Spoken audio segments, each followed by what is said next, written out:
اللہ اکبر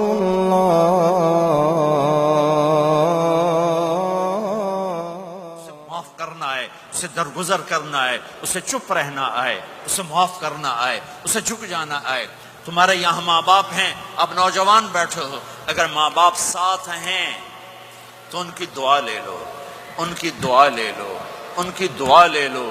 ماں کی دعائیں تمہیں نبیوں کے ساتھ کھڑا کر دیں گی، باپ کی دعا تمہیں بڑے بڑے کتب ابدالوں کے ساتھ کھڑا کر دے گی۔ والدین کو خوش کرنا، جو صبح صبح والدین کی صرف ایسے جا کے دیکھ لے، نہ سلام کرے نہ حال پوچھے، بس یوں دیکھ لے محبت سے، صبح سے شام تک جنت میں 2 دروازے اس کے لیے کھل جاتے ہیں۔ صبح سے شام تک جنت میں 2 دروازے کھل جاتے ہیں۔ اگر آپ کے ماں باپ یہاں ساتھ ہیں تو اپنی جنت بنا لیں، ان کے مرنے سے پہلے اپنی جنت بنا لیں، ان کی دعا لے لیں۔ ہمارا ایک نوجوان ذمہ دار تھا، نہ نماز نہ روزہ نہ حج، کچھ بھی نہیں، اور غافل زندگی۔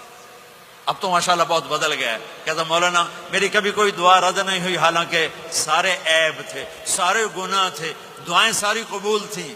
میں نے کہا وہ کیسے؟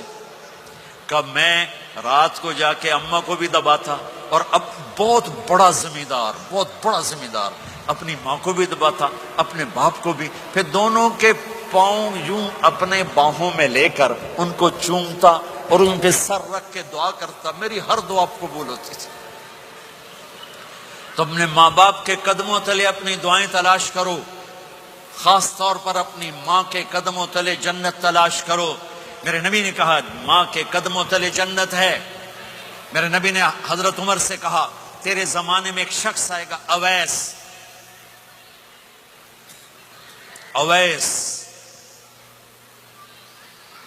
وہ رنگ کا ہوگا کالا، قد کا ہوگا چھوٹا، اور قبیلہ ہوگا قرن۔ جب وہ آئے تو اس سے دعا کروانا، تو بھی اور علی بھی۔ کہ وہ کس لیے؟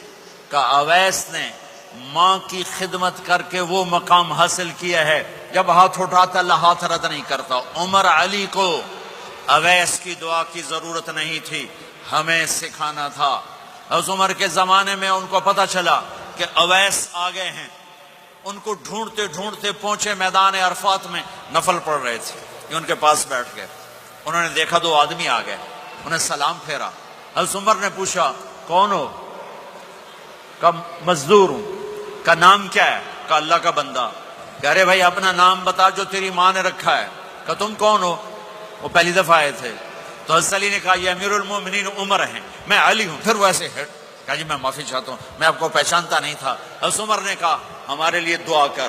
وہ رونے لگے، میں آپ کے لیے دعا کروں گا؟ کہا ہاں تو کر، کہ میرے نبی مجھے کہہ کر گئے تھے عمر عمر عمر، علی علی علی، کہ اویس سے دعا کروانا۔ کیوں؟ کہ ماں کی خدمت کر کے وہ مقام پایا ہے، جب ہاتھ اٹھاتے ہیں ہاتھ واپس خالی نہیں آتے۔ پھر ایک اور حدیث سنو، میرے نبی نے فرمایا جب لوگ جنت کو چلیں گے اور اویس بھی چلیں گے تو اللہ تعالیٰ فرمائیں گے باقی چلے جاؤ، اویس رک جائے۔ تو اویس کرنی کہیں گے یا اللہ مجھے کیوں روکا؟ تو اللہ کہیں گے پیچھے دیکھو، وہ پیچھے دیکھیں گے، جہنمی لوگ کھڑے ہوں گے، اللہ فرمائیں گے تیری ماں کی خدمت، جہاد نہیں، نماز نہیں، روزہ نہیں، حج نہیں، زکوٰۃ نہیں، علم نہیں، ذکر نہیں، تبلیغ نہیں، تیری ماں کی خدمت۔ آج اس کا صلہ دیتا ہوں، یہ دوزخ والے کھڑے ہیں، جدھر جدھر تو اشارہ کرے گا تیری طفیل سب کو جنت میں ڈال دوں گا۔ اویس، اور یہ اویس کے ساتھ بشارت نہیں، جو ماؤں کو راضی کر کے مریں گے ان کے لیے یہی مقام ہے۔